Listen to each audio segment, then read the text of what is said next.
and welcome. I am Tootight Lautrec, the Master Mistress of Glitterature Alley, and here we are once again at the bottom of the down staircase in the permanently sequestered remainder section of an unnamed local library, which may or may not have two large, important-looking lions crouching on the front steps in an impressive show of power and masculinity. But sadly, if we were to grant them language, we might find out that collectively they have the personality of one rusty doorknob. And oh, look, how appropriate. Who would have guessed that those lions would be emblematic of this week's selection for Pulitzer Who? James Gould Cozzens' Guard of Honor, which won the 1949 Pulitzer Prize for Fiction. Yes, that's right. 1949 is the Pulitzer Prize for Fiction and not the Pulitzer Prize for the novel, because 1947 saw the last Pulitzer Prize for the novel go to Robert Penn Warren's All the King's Men, and then in 1948 they changed the rules and changed the title to the Pulitzer Prize for Fiction rather than the novel so that it could include short story collections. And so the very first Pulitzer Prize for Fiction in 1948 went to James Michener's Tales of the South Pacific. So let's look briefly at other books that were published in 1948 that did not win the Pulitzer Prize. And it's a rather long list, most of which you'll recognize some of the authors or the titles of the books, but I'll try to go through it quickly. There was The City and the Pillar by Gore Vidal, City Boy, The Adventures of Herbie Bookbinder by Herman Wouk, The Ides of March by Thornton Wilder, Intruder in the Dust by William Faulkner, Last of the Conquerors, which I had never heard of, but it was by a man named William Gardner Smith, who was an African-American social protest writer about the racially segregated U.S. Army in World War II, which is significant because this is also about the racially segregated Army in World War II. But I had not heard of this, and I started reading it, and I'm quite satisfied with what I've read so far. Going on with our list. The Moth by James M. Cain, The Naked and the Dead by Norman Mailer, One Clear Call by, drumroll please, Upton Sinclair, Other Voices, Other Rooms by Truman Capote, Peony by Pearl S. Buck, Remembrance Rock, which is Carl Sandburg's only novel that he ever wrote, The Road Through the Wall by Shirley Jackson, Seraph on the Swanee by Zora Neale Hurston, and The Young Lions by Irwin Shaw, which was made into a dreamboat-packed movie starring Montgomery Clift, Marlon Brando, and Dean Martin. Yum. But did any of those win the Pulitzer Prize for Fiction in the 1949 award ceremony? No, they did not. It went instead to Guard of Honor by James Gould Cozzens, who was born August 19th, 1903, and lived until August 9th, 1978. He was born in Chicago, attended the very swank Kent Prep School in Connecticut, then went to Harvard but did not matriculate, and went to Cuba for a few years to teach English as a second language.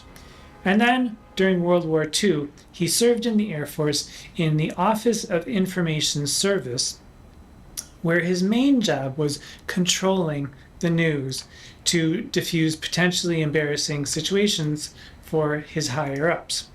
And those experiences in the Air Force and in the news service formed the basis for Guard of Honor. He wrote 14 novels and about a dozen short stories, and of course, I, being disastrously late to the party, just discovered that Kelly from Books I'm Not Reading has read all of the Pulitzer Prize winners in fiction, and she has lots and lots of wonderful insights on them, and she did a brief review of Guard of Honor, among other books, and I'll link that below so that you can look at that, and also so that you can subscribe to her channel if you are not already. Follow the link below.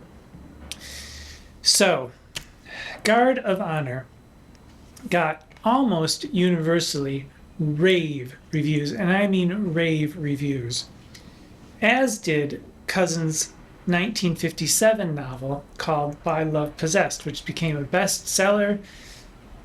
Everybody seemed to love it. And I say almost universally rave reviews because there were two critics who did not give those books rave reviews. Irving Howe in The New Republic and Dwight MacDonald in Commentary wrote scathing reviews of Cozzens' writing in general. And it turns out that ended up harming his career from that point on. Now, MacDonald's review is not only scathing, but it's also quite funny, and I'm going to link that below so that you can read that at your leisure. But these two reviews placed Cozzens' work firmly in the category of middlebrow fiction. And middlebrow, in my opinion, is much too generous for Guard of Honor. This coming from a drag queen who's not merely lowbrow, but really quite sincerely offbrow, even to the point of off-brow. But be that as it may, let's get into Guard of Honor. So, Tootight Lautrec, you may ask, what is Guard of Honor about? Well, I will not warn you about spoilers because there's no real plot. It's a patchwork of scenes in which events are recounted or discussed to no real end. But if push comes to shove, I would say that Guard of Honor is about 3 days on an American Air Force base in Florida during World War II, during which two things happened. Really three, but I'm only going into two. One, an African-American pilot is assaulted by a white pilot, and two, separately, African-American officers on the base protested the segregation of the Officers Club facilities. And the second event here is based on an actual event which was called the Freeman Field Mutiny, which was the first important step of civil disobedience that led finally to President Harry S. Truman making desegregation in the American Armed Forces official in 1948. So all of that sounds interesting, I think.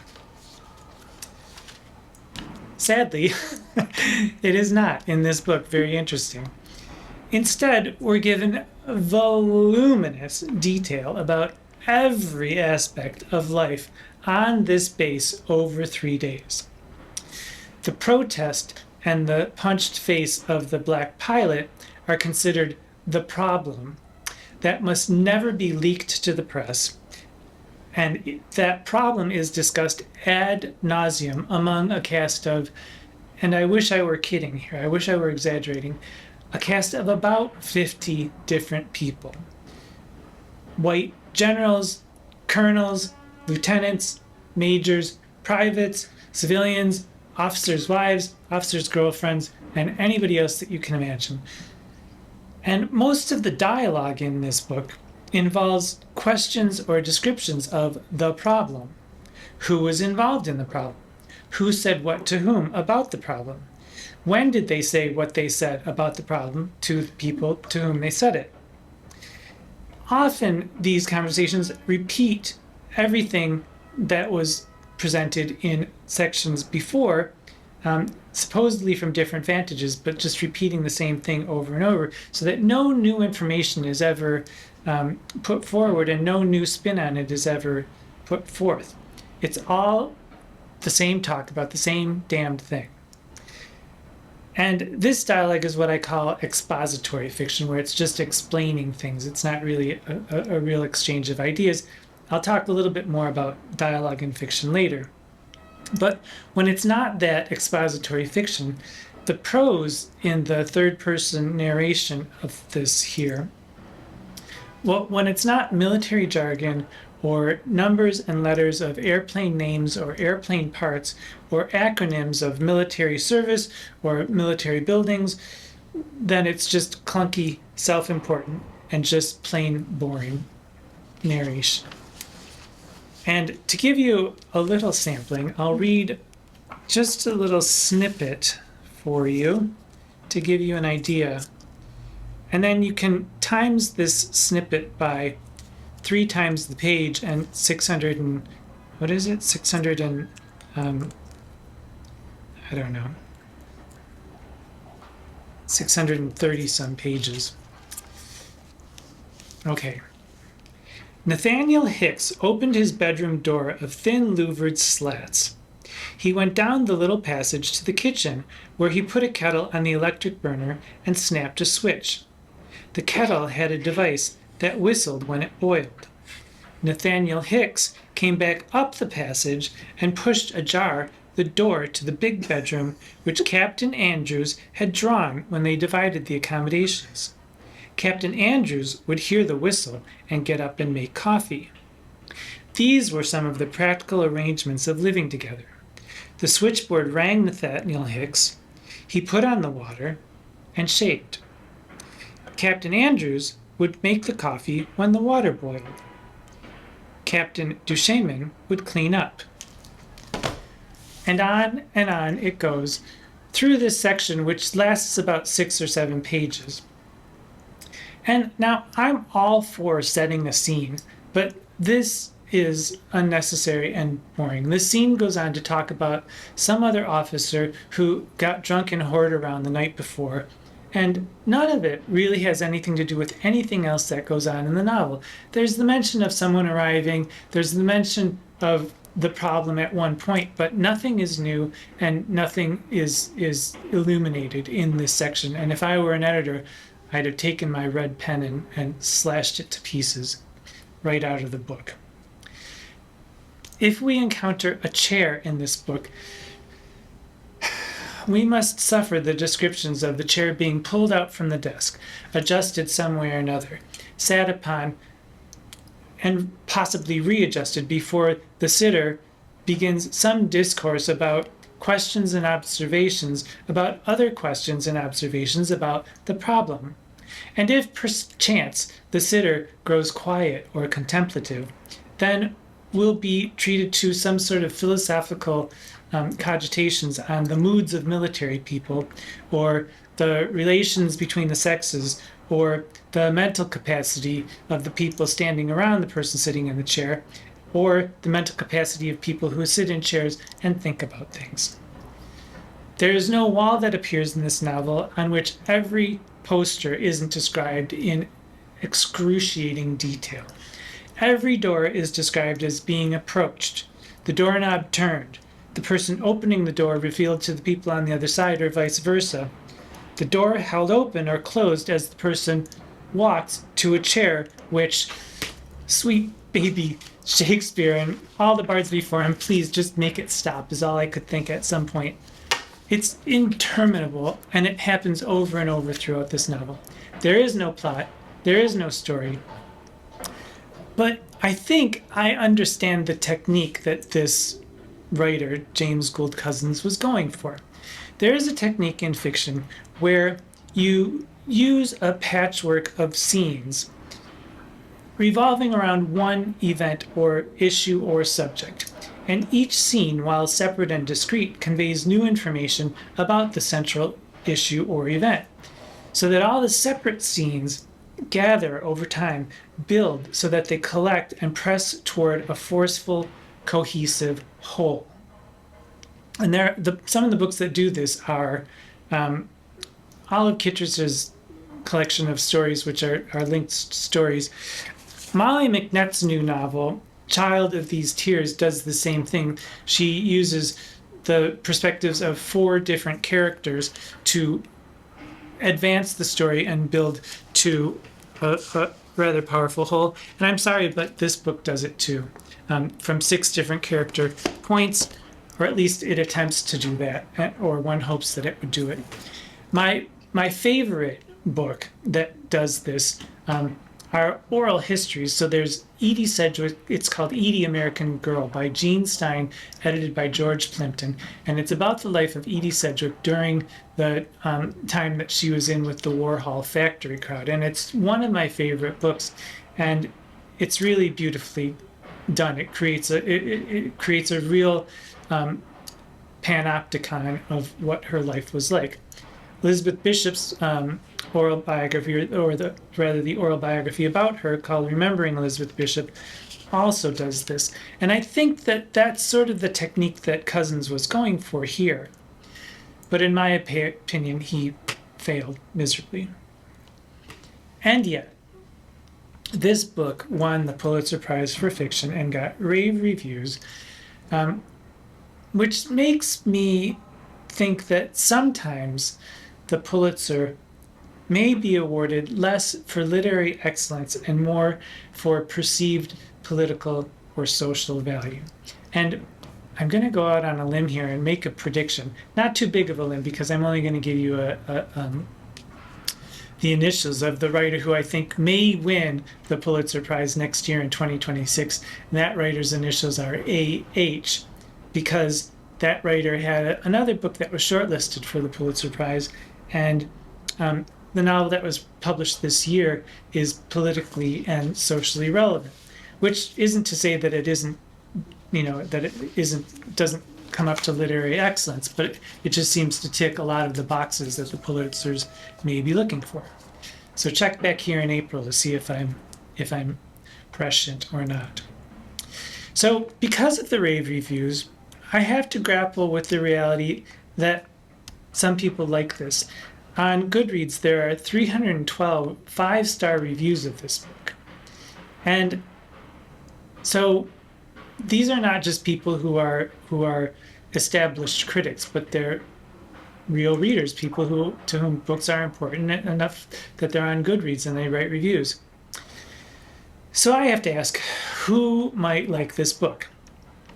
And all I can come up with is, if you like military jargon, if you like manly man talk of numbers and letters, of mechanical parts and acronyms for military offices, then you might like this book.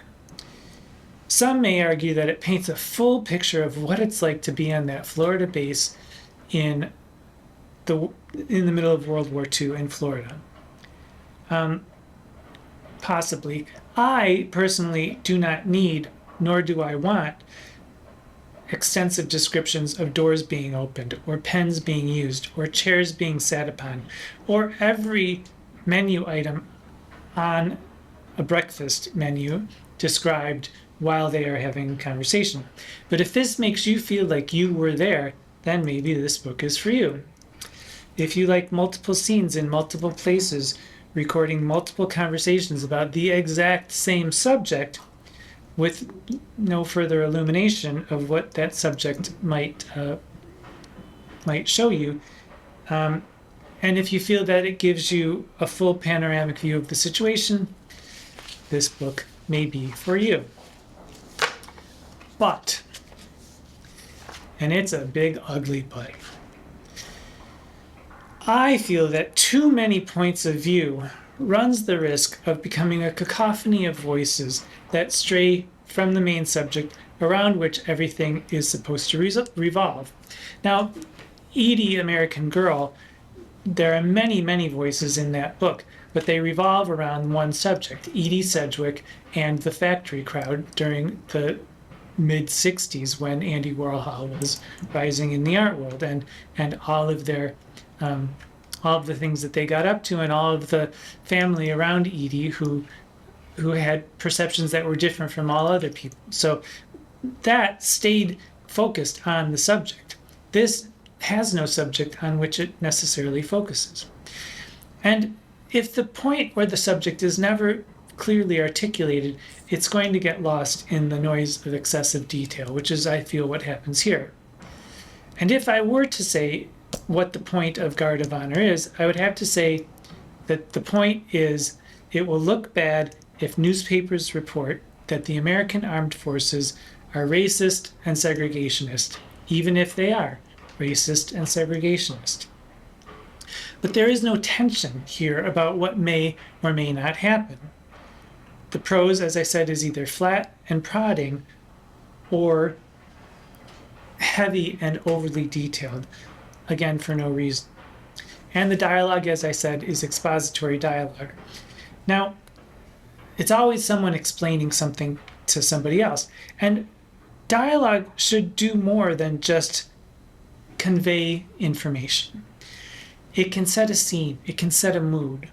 It can describe a character without having to describe the character through narration. It can describe the character through the character's voice or the thoughts of that character so that their character's voice becomes identifiable. Someone like Holden Caulfield or Emma Woodhouse or Miss Bates or Humbert Humbert or Molly Bloom. Dialogue there between these characters and other people is genuine, and it genuinely shows what their personalities are like, what they're thinking, what they're feeling, and it makes them feel more human. It doesn't just say what they're doing or give information about something. Characters here are characterless, and there is no tension. So, what kept me reading? I said I'd read it, so I read it. That's it. What a bore. Do I have qualms? See all of the above. Were there any saving graces? In fact, yes. There is one character in this novel, a Lieutenant Amanda Turk, who is someone in the Women's Army Corps, who every time she's on the page, I relax. Every time she speaks, it feels natural. It's interesting, and it's real, and it feels like there's an actual human being in the room, not just on the page. And if Cozzens can create a character like Lieutenant Turk, I wish he had applied his talents to some of the other black characters or to some of the other white officers so that there could be tension about the grievances about segregation and the desire to cover up that the segregation within it. And then we might have some tension that could lead us through the novel. It could lead us to some sort of overwhelming crisis or resolution or something, but there is nothing like that here. All we have are people. We don't have real conversations. We have people barking questions or spouting recitations of flying fights or airplane parts or Air Force military gobbledygook.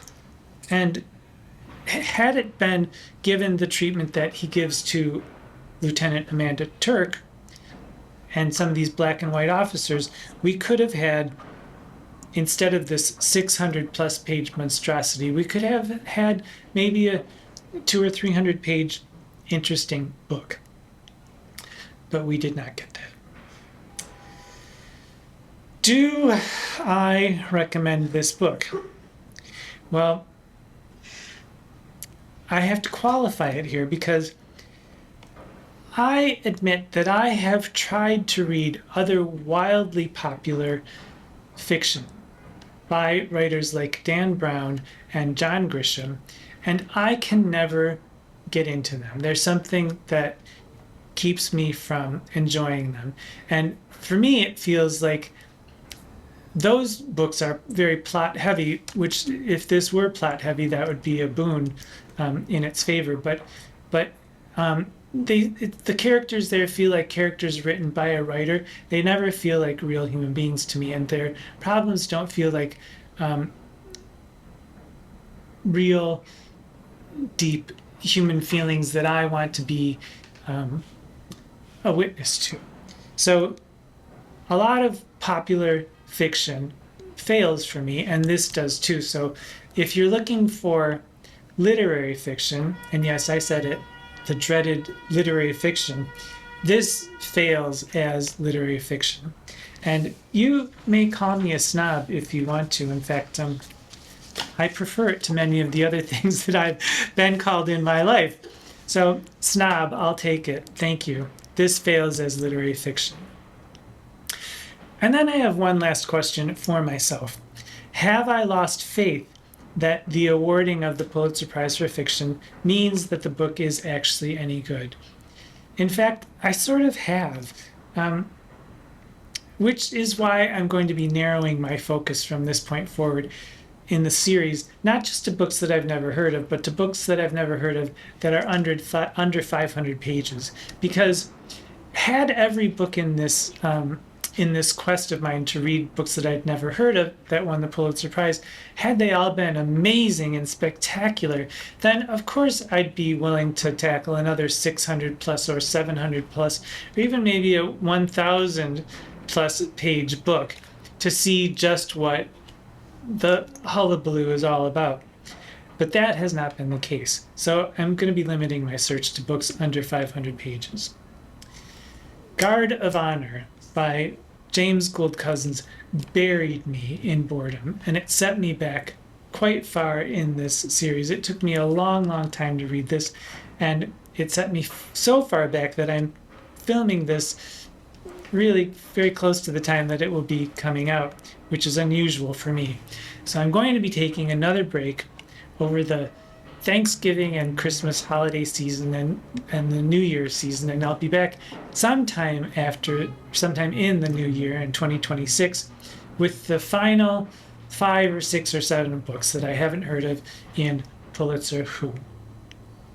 Until then, just remember that the world really is full of wonder, and all you have to do is look for it, and when you find it, pay attention to it, because you deserve it. I am Tootight Lautrec. Until we meet again. Mwah.